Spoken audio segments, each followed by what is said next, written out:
What happened? I think we lost everybody. No, they're there. I see them. Okay, I'm not a host, that's why. Yeah. Uh, Gosh, it's not gonna work the way I wanted it, but oh well. Let's see if we can.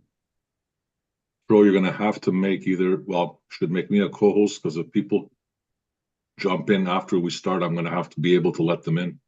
Yeah, I'm gonna let them in now. Let's just see. Do you guys see me? Yep. Yeah, Okay, perfect. And let me pin me. Here we go. All right, I think we are live. And then let people in. Perfect.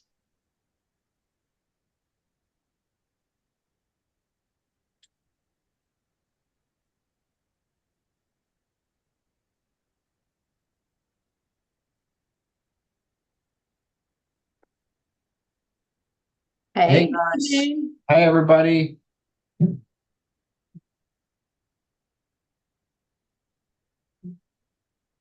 Let's let people trickle in. We are live. So if you guys won't be live on social media, but we will be live. And we'll be here on the chats. And hi everybody. It's nice to see everybody. It's nice to be back here. We're gonna give it a minute to just let people trickle in, and then we'll get started. Couple of things that I wanted to announce. I think one of our small groups is completely full, and I think there's one spot left on our other small group, and that's a small group with Vic and Brian. It's Thursdays at 12 Eastern, if I'm not mistaken. I think there's still one spot available. Um, so I just wanted to let everybody know that's on the Toward Health app. You can sign up for that, or you can visit our website and we can get you started. Another cool thing that I want to let everybody know, I'm just so floored. I think we have almost 50 people signed up for our event in July. And which is really cool. It's the weight loss mindset. It's gonna be a cool event. It looks like we have 6 speakers. We may have 7 speakers. Myself, Laura, Tori Jones, Amy Igus, Dr. Brian Lenskis, and Coach Bronson. We're all going to be talking about the mindset, so that's going to be really cool. It will be recorded, so for those who can't make it that day, if they sign up, they'll be able to get that. And then I think that's it for our announcements. Vic, Laura, do I have any other announcements to make? and then we got 3 p.m. Eastern tomorrow, myself and Tia with a general Q&A at the mini meeting. Okay, yeah, guys, just an FYI. If you all want to join us, get the app, the Toward Health app, and we have a mini meeting. The topic what's the topic for tomorrow? It's general Q&A. General Q&A. Okay, awesome. And then other than that, I got nothing else, Laura. Anything on your end? No, that sounds good. Um, Yeah. yeah, I'm excited to dive into this research paper.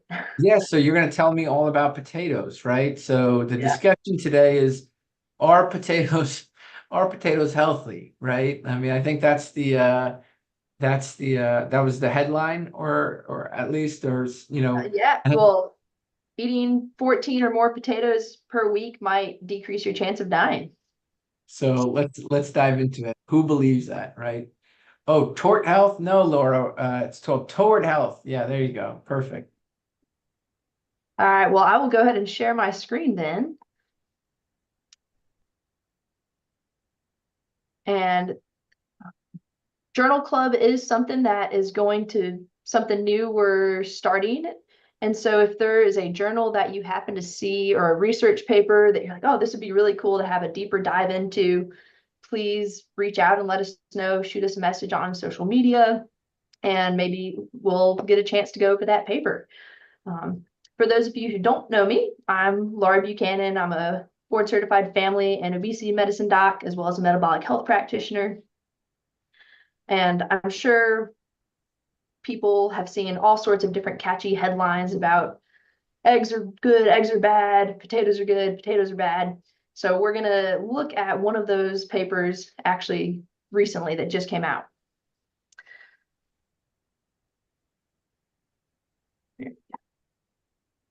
Oops. There we go. So in general, at each of the journal clubs, there will be maybe just 1 or 2 points about how to read research articles. So if you wanted to do a little bit more investigating yourself, you'll be able to, hopefully. I feel like this research paper we're going to be looking at today is a great article to start learning how to better analyze research studies so that you are not misled by these clickbait headlines that are so prevalent now. Just a few quick terms. Food frequency questionnaires, which we're going to be talking about a lot today, are these big questionnaires. The one in this study was 80 questions that collects data on how much food and beverages you're eating and over some set period of time. A p-value, and we won't do a lot of statistics, but a p-value is a statistical measure used to determine the likelihood that an observed outcome is the result of chance. The lower the p-value, the greater the statistical significance there is. So the more powerful that association. And then a confidence interval, which we'll see at the end, is the range which is expected to contain the parameter being estimated. That might not make a lot of sense, but the takeaway, if the confidence interval crosses 1, then that's not statistically significant. All right, no more statistics. We're going to try to make this a little bit more humorous. And if you have questions throughout, jump in. This is an example of a food frequency questionnaire. And as you can imagine, it could be really hard to answer 80 questions, but 2, to answer these kinds of questions. Over the past 12 months, how often did you eat X food, drink X beverage? When looking at research studies, 2 big questions you want to ask yourself is, does the study show true cause and effect? Is that internally valid? And then can it be generalized to other people, meaning it's externally valid? And we'll look at 2 examples to explain that a little bit more. Pretend a study found that alcohol was associated with lung cancer. Really, that might not be true. It could be that we know that people who drink more alcohol are more likely to smoke. And so really it's the smoking that is associated with lung cancer. So that's not a true cause and effect. There's confounding variables there. And then when thinking about, is it generalizable to other people, say there's a medication that lowers heart disease risk if you have diabetes. Well, if you don't have diabetes, that medication really might not lower your risk. So these are questions you want to keep in mind when looking at research papers. And to help us answer those questions, we look at something called PICO. And it's to make it very easy to break down. And that's population, intervention, comparison, and outcomes. And I want to apply these principles now to the study. So this is where it gets more interesting. You may have seen recently in the news how potatoes could increase your lifespan. Eating potatoes might be linked to a longer life, but only if you cook them a certain way. Eating more potatoes may lower your risk of heart disease and early death, study finds. Eating more potatoes may reduce risk for mortality. Now, let's look at the study and find out, should you be eating more than 14 potatoes per week to decrease your chance of dying? The actual paper was published just recently in the past month in the Journal of Nutrition and is titled Potato Consumption and All-Cause and Cardiovascular Disease Mortality, a long-term follow-up of a Norwegian cohort. You might be asking, why are we looking at potatoes in the first place? And that's because potatoes are actually one of the most consumed vegetables in the world and a part of several traditional diets. So the question is that beneficial? If so, how much? So that's what this study wanted to try to tell us. And the authors concluded, in this cohort with a generally high consumption of predominantly boiled potatoes, we find modest inverse associations between potato consumption and death from all causes, cardiovascular disease, and ischemic heart disease. So now let's go through ourselves and look at PICO and decide if we agree. The study population they looked at, people were initially 35 to 50-year-olds, and they did the first screening at between 1974 and 1976. They ended up having 80,000 people who completed at least one of 3 screenings, and about 36,000 that completed all 3 screenings, including the food frequency questionnaires. The inclusion criteria, 18 to 65, and they had to include their potato intake in the questionnaires. People were excluded if they said they ate less than 500 calories or more than 4,000 calories per day, or had any other significant missing data points. And it's always helpful to go and look at the flow diagram, and that's what we're going to look at next when you're looking at a paper. So starting on the left side of the screen, you can see initially they had 57,000 people who attended the first screen. Of those 57,000, only 32,000 actually recorded potato intake. You can see they got better as the screenings went on in 2 and 3, but there still was a significant number of people that did not actually write down what they were consuming as far as potatoes go. And so when you exclude certain people for different reasons, you find the study sample is 77,000 people, and only about 36,000 people completed all 3 screenings. And this is important because they report only half of people completed all 3 screenings, and they don't tell us how many people only completed 1 screening. So remember, looking back at the food frequency questionnaire, over the course of 30 years, actually 1974 to 1988, they did 3 screenings, giving you a piece of paper and saying, what did you eat in the past year, basically. And then after the last screening in 1988, they did no further screenings and said, what are the outcomes 30 years later? This was a really interesting study where they looked at food frequency questionnaires and said, how do they vary from time to time when the same person fills it out? So this is just 10 years apart or less than that. And they found that there's a 40% difference between one food frequency questionnaire and the next in the number of calories people consumed, protein, fat intake, and this was just over 6 to 9 years, whereas the study we're looking at now was over 30 years. So we are just talked about some of the flaws already with food frequency questionnaires. In this study, they said it was reproducible, and they did that by giving a small subset of people, 1,400 women, a 24-hour food recall. And the agreement for the food frequency questionnaire and the 24-hour food recall was about 80%, but the range was 50 to 98%, meaning some of the questions there's a 50% difference in what people will put on the food frequency questionnaire versus 24 hours. So you can see how there's a lot of variability happening right there. They also noted in the paper that they had few questions on fruits and vegetables. They had no question or intake on pasta or rice. And so they didn't control for any of that intake when they were doing this statistical analysis.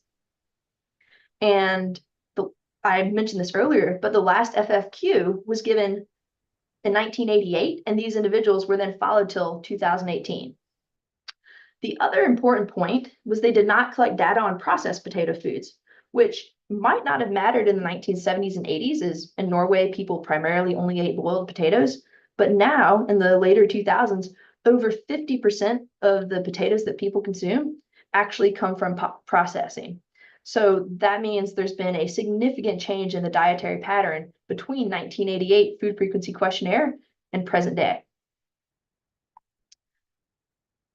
So because this is epidemiology, we're kind of lumping in the intervention and comparison together, but that's going to be a little bit different if it was a randomized trial. The FFQ itself said, how many potatoes did you consume on a weekly basis? How many meals? And then at that meal, how many potatoes did you consume? And then they controlled for all of these different variables listed below. And with that, they're able to calculate the number of potatoes people had per week. Now, this is really why I brought up p-values in the first place, this slide here. In papers, you're going to always be given baseline characteristics to compare groups. So we're looking at people who report they consume less than 6 potatoes, 7 to 13 potatoes, and more than 14 potatoes per week. And ideally, when you're looking at baseline characteristics, there should be a p-value to say, is there a statistical difference between these two groups at baseline? And maybe if there is, that could be causing the outcome that we're finding. In this case, decreased chance of dying. But unfortunately, it was not included. So we're just going to take a look at these ourselves and kind of eyeball it and see what we think. You can see here that the people that were consuming more than 14 potatoes per week were predominantly male, 77%, whereas less than 6 were female, 81%. They were also more likely to smoke at almost 50%. They were more likely to do high intensity exercise. And they were more likely to have a BMI less than 30. And they're less likely to have diabetes. So from the get-go, just baseline characteristics, these are two very different populations. But it gets better. There's more. So now, the very last line, they tell us energy intake from these two groups. And they did it in kilojoules, so we did some calculations and look at the calories. The group consuming less than 6 potatoes per week is only consuming about 1,200 calories per day, according to their FFQ. And the group eating more than 14 potatoes is consuming about 2,000 calories per day. To put that into perspective, depending on how active someone is now, calorie counters will often put men who are generally active but not extremely active, that they need 3,000 calories per day. So between these two groups, there's a 766 calorie difference per day. That's the equivalent of a Coke and a Big Mac. So what are the authors measuring? We don't know for sure, but likely there's many different things about their lives and food consumption besides just their potato intake. And I want to highlight the people consuming significantly more calories per day actually were less likely to have a BMI over 30. So we beat it. We beat CICO, which everyone probably knows stands for calories in, calories out. In this paper, the more calories in, the lower BMI. All right, on to outcomes. They actually had Sorry, a that's lot. hilarious. That's great. I love it. Okay. Yeah. Yeah, take a moment, just take that in. Yeah. So they had 2.4 million years of follow-up. It's pretty good. And what they found, compared with people who ate less than 6 potatoes per week, those who ate more than 14 per week had a lower risk of death by 12%. Now, if I was just reading the news headlines or maybe just reading the abstract, the front part of the paper, and I saw, man, I can lower my risk of death by 12% by eating potatoes per 14 per week, I should start doing that. That's incredible. So that's just the caution. Don't trust the clickbait headlines. Don't just read the abstract. If it doesn't sound right, there's probably a lot of flaws going on. When we start looking at some of the other conclusions from the authors, they say that potato consumption was marginally associated with lower risk of death from cardiovascular, ischemic heart disease, and acute myocardial infarctions. But this is why I brought up confidence intervals. You look at this, all 3 of those confidence intervals cross 1. So that means it's not statistically significant. It's not really relevant. So marginally associated to me should not be used. Saying it's marginally associated has no place in a nutritional epidemiology research paper. That's really just meant to confuse readers. It's either associated or not. The other area that you can usually find some really good quotes in papers is the discussion. And so they were, in one of the parts, they were talking about how many potatoes were actually being consumed. And I just wanted to highlight that in this population, 10% of the men were consuming more than or equal to 5 potatoes per day. So that's 5 big potatoes. That means weekly, they were consuming 35 potatoes, and monthly, 140 potatoes. After 1 year, they became Mr. Potato Head. That's for you, Vic. In conclusion, this long-term Norwegian cohort study indicated modest inverse associations between habitual intake of potatoes and all-cause cardiovascular disease and ischemic heart disease mortality. Right after you read the conclusion, there's going to be a conflict of interest and a funding listed. The conflicts of interest, they do have funding, and the funding is from Grow Foundation, which is a Norwegian fruit and vegetable producer, as well as a grocery retail company. So this just raises additional concerns. It doesn't mean you have to throw out the paper, but that's clearly a conflict of interest. And taken together with the glaring flaws that we already pointed out, this is just another brick in the wall.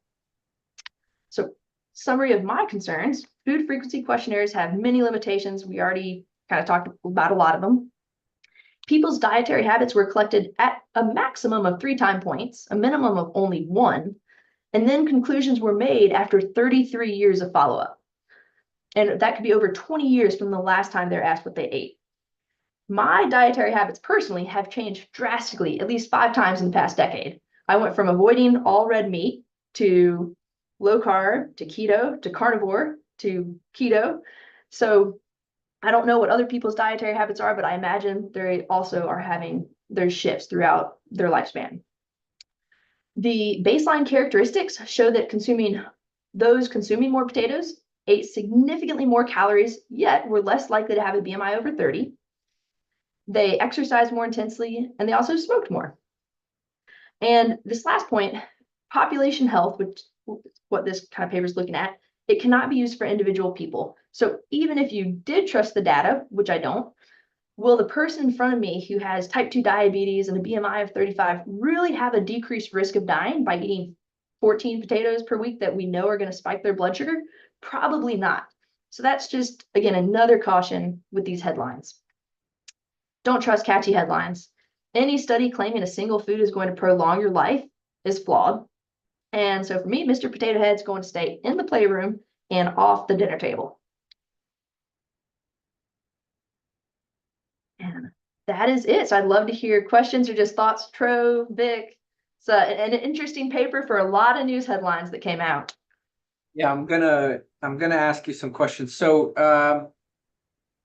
so it's tough. I think, like, I have family members, I have friends, I have people out there, patients that come in and they don't know who to trust. And a lot of times, if they follow me on social media, they're a little concerned, and I had a friend of mine say, like, Tro, how do I tell fact from fiction? Like, what is a conspiracy and what's not? Because when I go to Harvard's website, when I go to Frank Hu and Walter Willett's papers, they say that I should be eating plant-based and fruits. And so they don't know. They're like, that they say that these things are healthy. The news is saying, I should be adding potatoes. The AHA 4 months ago said that fasting is going to give me a heart attack.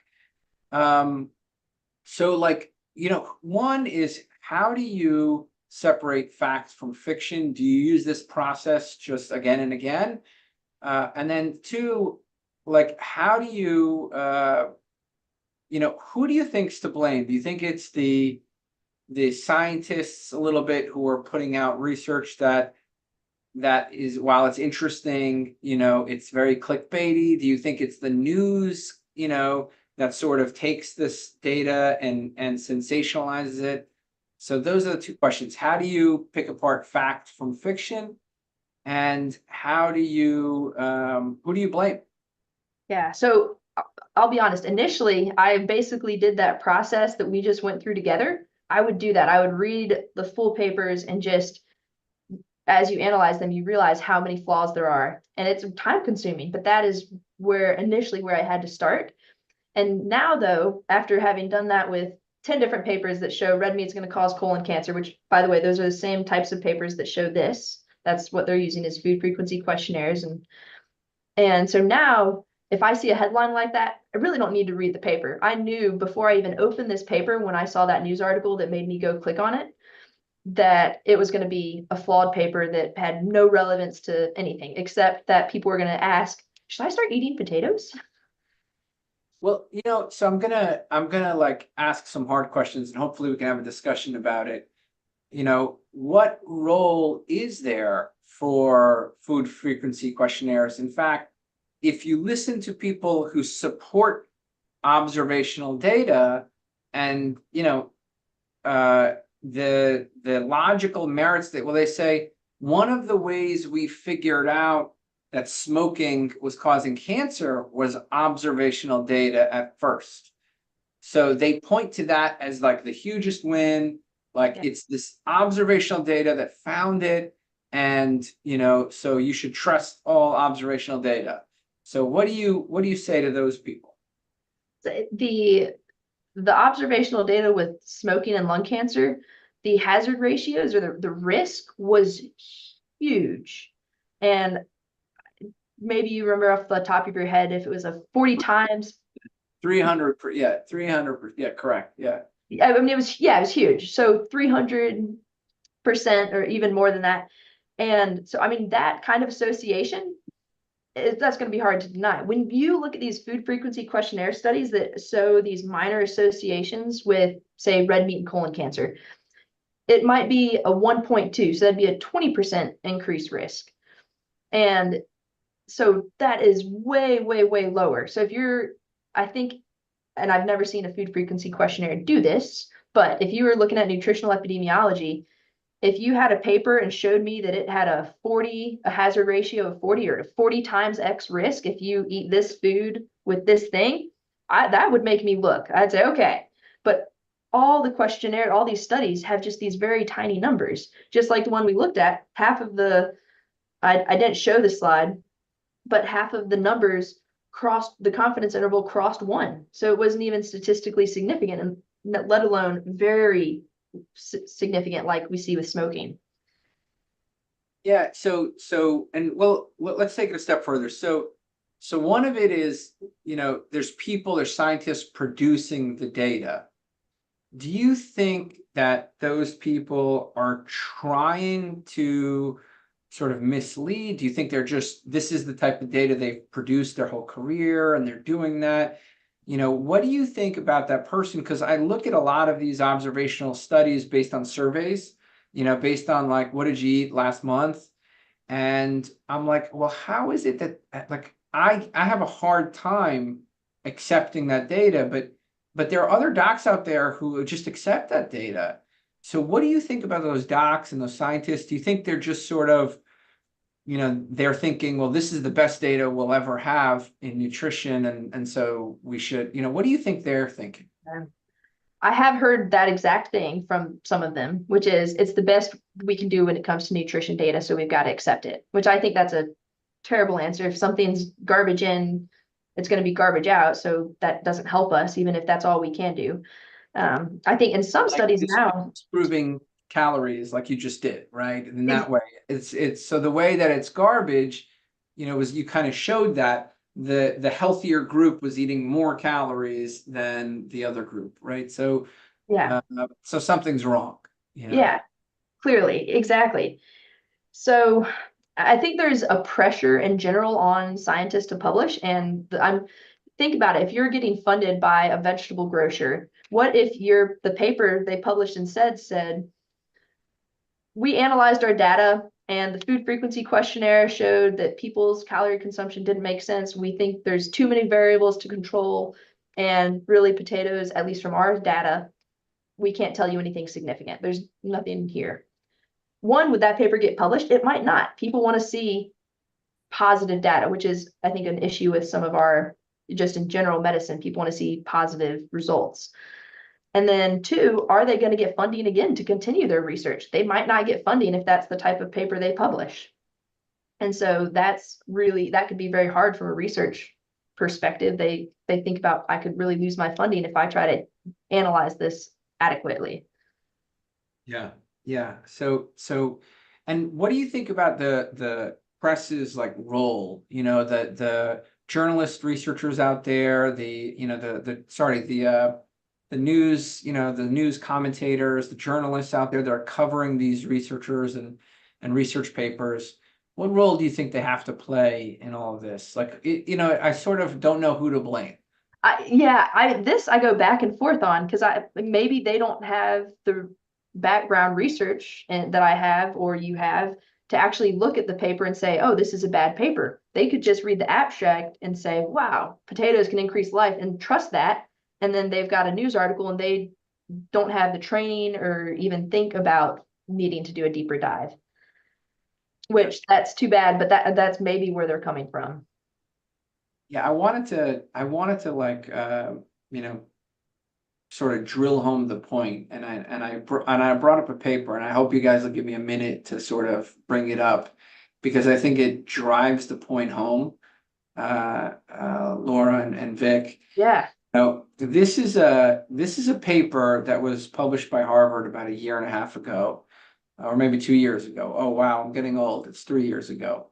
And it was, this is from the Harvard group with Frank Hu and Walter Willett, amongst others. And what they did was they looked at two big cohorts of prospective data.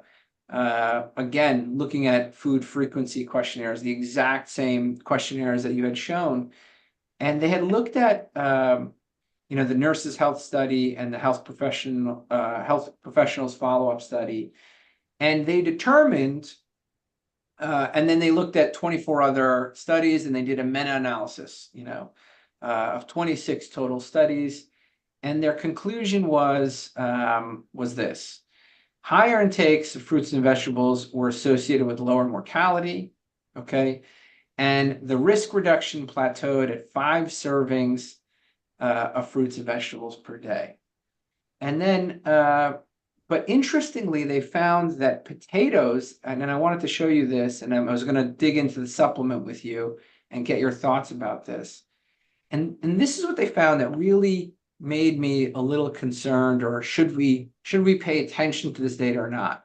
So they said, fruits and vegetables vegetables were associated with the lowest mortality, okay, and then but it was higher intakes of fruits and vegetables. Were associated with lower mortality, except starchy vegetables such as peas and corn, and in fact, fruit juices and potatoes were not associated with total or any cause-specific mortality. So this was their data. So who should I believe? Should I believe Frank Hu and Walter Willett from Harvard that potatoes are not going to help save my life? Or should I believe this newer study that says potatoes are going to save my life? And let me know before I drill into this paper a little bit. What do you think when you see, well, wait a second, what should I believe? I have two really prominent groups saying opposite things. This is where I think, unfortunately, garbage in, garbage out. You can't trust either. Maybe I think maybe there is really benefit to consuming vegetables, but is that paper the thing that's going to convince me that there might be benefit to eating vegetables? No. So Just like this, yeah. But why do you think there's a difference between the starchy vegetables? They're literally showing that potatoes were associated with worsening mortality, whereas your study showed that it was associated with improving mortality. And this is the 26 studies, over hundreds of thousands of people. So what do you believe? I mean, I don't believe either of these papers, but part of that is you've got two different populations. Thinking about external validity. In Norway, their lifestyle is going to be very different. Back in the 1970s, 80s, it was over 80%. I think it might have even been higher of the potatoes were just pure boiled potatoes. You'd have to go back and look in these food frequency questionnaires in the US, were they actually asking about other ways that people were consuming potatoes? Was it chips? Was it French fries? And then if you're talking about potatoes and French fries, well, you're not just getting potatoes, you're getting vegetable oils, most likely. And now you can see how all these confounders just start adding up. And when you have this many confounders, you can't control for all of it. And that is, again, just another reason it's just not adequate data to make conclusions from. Yeah, they even found that when they drilled down into peas, carrots, and corn, that those starchy vegetables were not associated with reduced mortality. So fruit juice, peas, carrots, corn, and potatoes. This is according to Walter Willett. I wanted to bring up, if you guys will allow me, I looked into the supplement because, they had follow-up data in this study. So they had food frequency questionnaire as a baseline, and they measured the outcomes from this nurses and health professionals follow-up like 20 years later or 30 years later. But I was like, they were collecting the data all throughout. So I was like, where did that data go? Why is it only the initial data? Why did they only show the baseline data? And they actually shared the follow-up data in the supplement. And I want to show this to you because I think it's going to make it's going to make you furious. So I don't know if you see this here. So these are the mortality. So on the left here on these graphs, and I'll walk you guys through them. There are two sets here. So this is baseline, right? And then this is continued, follow-up data. So when they looked at the baseline food frequency questionnaire, Laura, they said, well, look at what happens when you group fruits and vegetables together, their mortality goes down and stays down, right? They said it plateaus at 5 servings and then pretty much stays stable, right? You don't get more mortality reduction the more you eat. That's what they stated. And if you look at fruits, it looks like, okay, maybe it plateaus at 1.5 servings, right? And this is just based on the baseline data and total mortality, right? And then if you look at vegetables, I don't know, 3 servings of vegetables or so, and then it basically, maybe there's a slight uptick, right, in fruits, but nothing crazy. This is the baseline data. This was the data for people they had actually more follow-up data on. And I want to show you what happens here. For people that continue to report how much fruit they ate, look what happens, right? Okay, if you have, some amount of fruit, 1.5 servings, it appears to be a slight reduction in your mortality. But look what happens as your fruit servings goes above 1 serving. It goes up, right? And the hazard ratio, it actually increases mortality at 3.5 servings. And this is buried. It's not listed anywhere. It's not said anywhere. This is Frank Hu and Walter Willett. This isn't Dr. Tro and Dr. Laura's, keto conspiracy, approach to analyzing data. This is Walter Hu. And if you look, most of that mortality reduction, if you were to sort of look at it, it actually comes from those non-starchy green leafy vegetables, right? Which I found pretty interesting. So, what do you do? How do you interpret this? Because I want to share how I interpret this data. And I know you've seen this study. You may not remember it right now. I know you've seen it. But what do you think about how these researchers portray their results? Yeah, it's kind of disappointing. I didn't remember that the increased fruit above intake that did show an increased mortality. It is always a great idea if you have the time to go look at supplements, because there you will find some really interesting statistical things in the supplement material. It's definitely deceiving. I think that should have been something that they had mentioned. And if they had more data follow-up, even though I still don't agree that food frequency questionnaires are very useful in general. But if you're going to publish a paper on using FFQs, then you should publish the increased data that you have, not baseline data. More data is going to help at least be a little bit more accurate. So that to me is, that's deceiving and trying to manipulate the narrative. Yeah, it seems like that, although I don't know. Like, I'm not an epidemiologist expert. I'm not an epidemiology expert. We're looking to solve the problems of our patients. So we really rely on interventional data.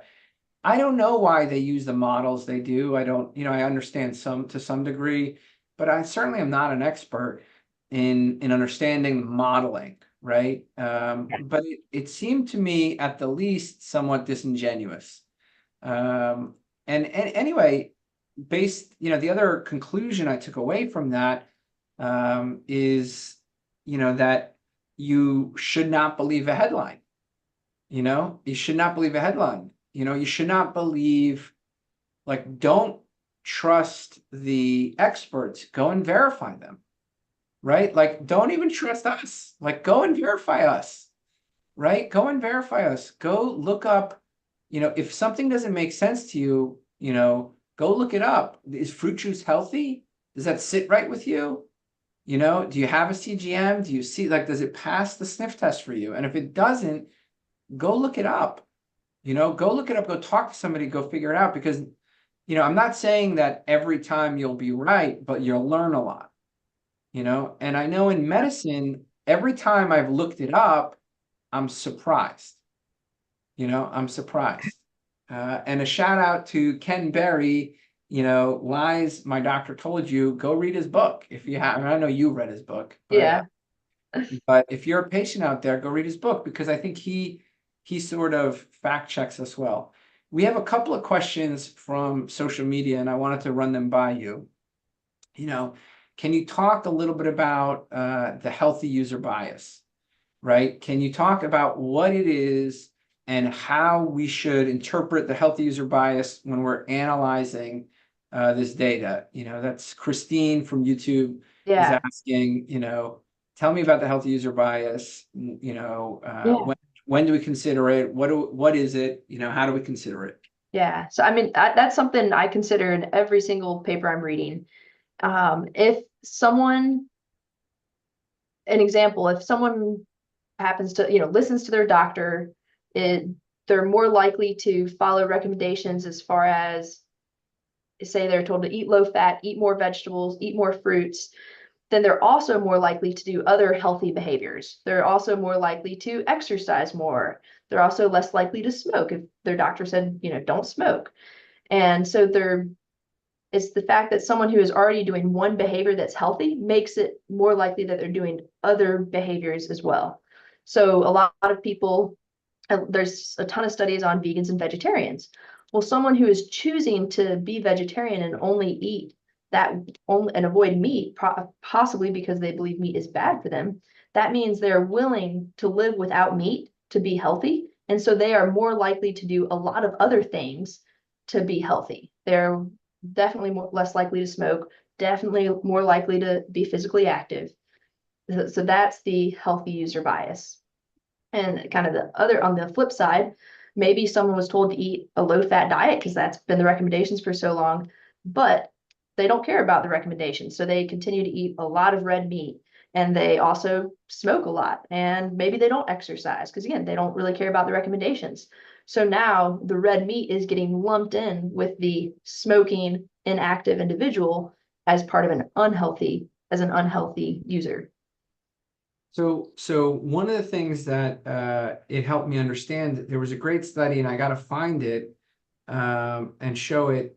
They actually took the effect of meat consumption and processed meat consumption and started to try to remove the healthy user bias. So they said, control for people who only take multivitamins, right? So meaning both groups take multivitamins, meat eaters and non-meat eaters. So what does this mean? Not to say that multivitamins are necessarily healthy, but it's somebody who's at least health conscious. Then they said control for people who have a gym membership.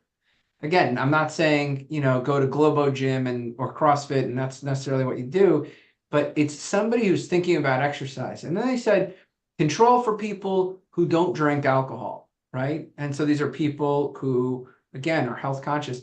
Control for people who both went to a doctor within the past year. Again, so what they're trying to do is say, we want to see only in the healthy people, in this healthy population, does meat or processed meat have an effect? And the effect of red meat, the negative effect of red meat disappeared. Mm-hmm. And the effect of processed meat became so minimal that it was almost like something you could disregard. So this healthy user bias, I think this is a big problem in these type of studies, is that, the ones that say bacon is going to cause a heart attack and eggs are going to cause a stroke. And, is that a correct way to interpret it? Yeah, I think it's often a huge issue with these kinds of studies. Interestingly, in this study, the group that consumed more potatoes also that had lower mortality also had a higher rate of smoking.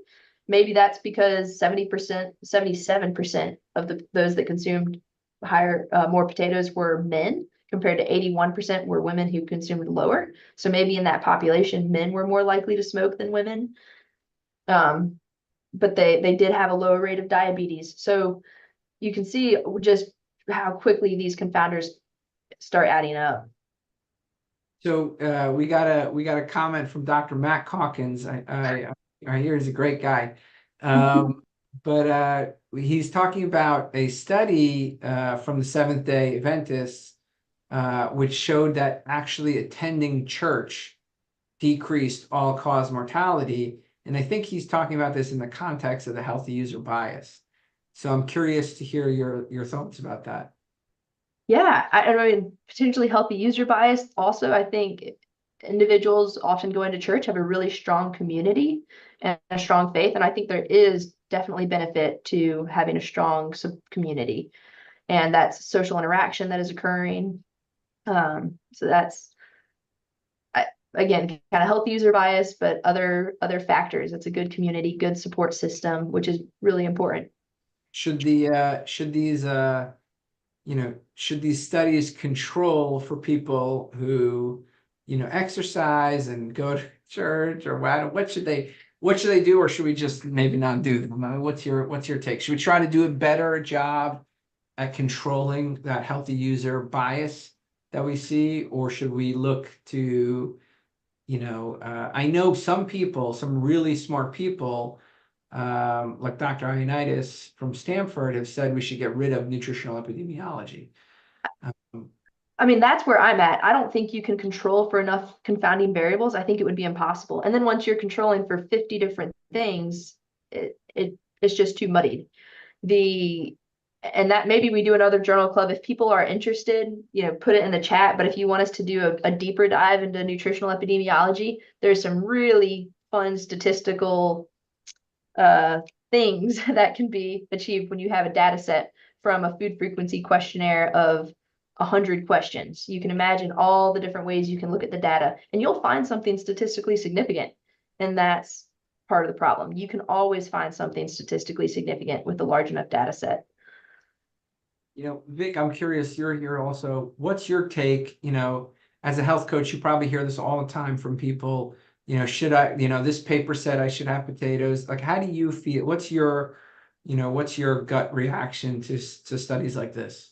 Yeah, I mean, it's a challenge we're up against all the time, right? I mean, every year I kind of cringe at the beginning of the new year when CNN comes out with their famous ranking of all diets, and they seem to have us at the end of I don't know, 10 years consecutive now, probably, that the ketogenic diet is, the worst ranked diet out there. And what infuriates me is what we do.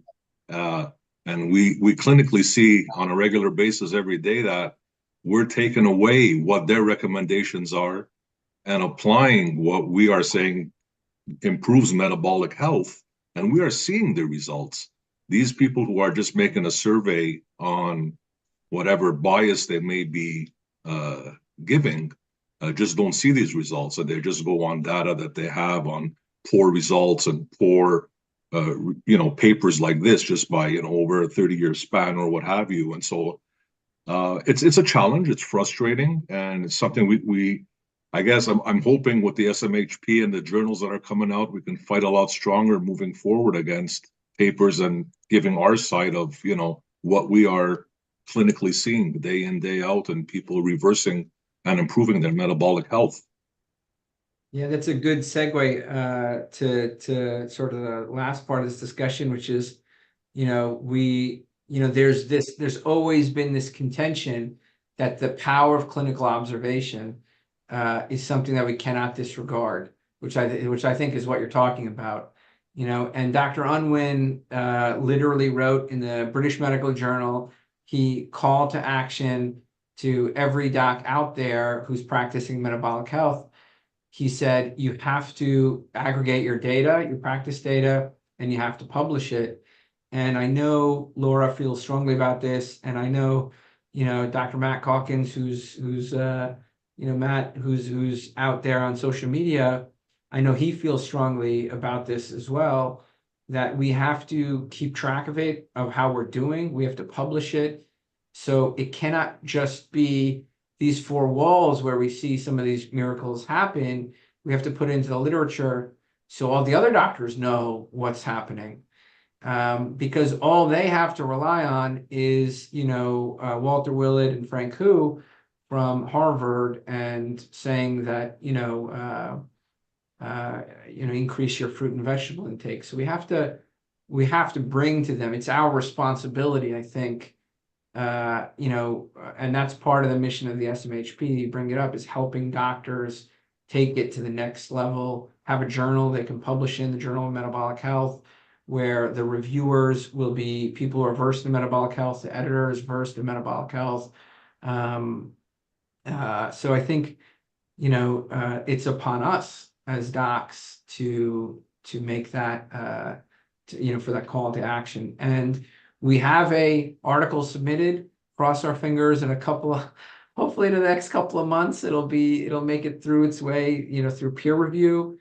Super proud about that. Both Matt and Laura worked on that, and we worked with a lot of other, brilliant docs. So we'll see if that, what happens there. So crossing my fingers. Yeah. By the way, I just wanted to clear up also when Dr. Laura at the beginning kind of pointed at saying that Mr. Potato Head was for me. I want to clear up, it's not because I ate too many potatoes, it's because I had asked her if Mr. Potato Head was one of the participants in that survey. The big potato lobby was behind it all, Mr. and Mrs. Potatoes, were sponsored the study, I'm sure. Yeah. Guys, thank you so much. Everybody who's here, in the the Dr. Tro app. We're changing names, so I know everybody's a little confused. It's going to be called the Toward Health app. We're going to have Brian's clinic and a lot of other clinics joining in on this app. So it's going to be really cool. Maybe Matt's clinic as well. So you're going to see a lot of changes, but if you have a study that has caught your attention, just post it in the community chat, tag, Journal Club, and we will keep a track of that. So go to the Toward Health app, go to the community chat. If you have a study you want to talk about or a news article you want to talk about, just tag it as, Journal Club, hashtag Journal Club, and, Dr. Laura and I and the team will start to gather all those papers and all those news articles, and we'll start tackling them one by one so we can answer the questions critically. If you find something or you see something, just post it in the community chat, and then, give us a shout or put that hashtag on. All right, guys, hope you all enjoyed Cool. this. All right. Thanks so much. Thanks, Tro. Thanks, Vic. Bye, guys. Thanks, everybody. Thank you. Thank you. Bye.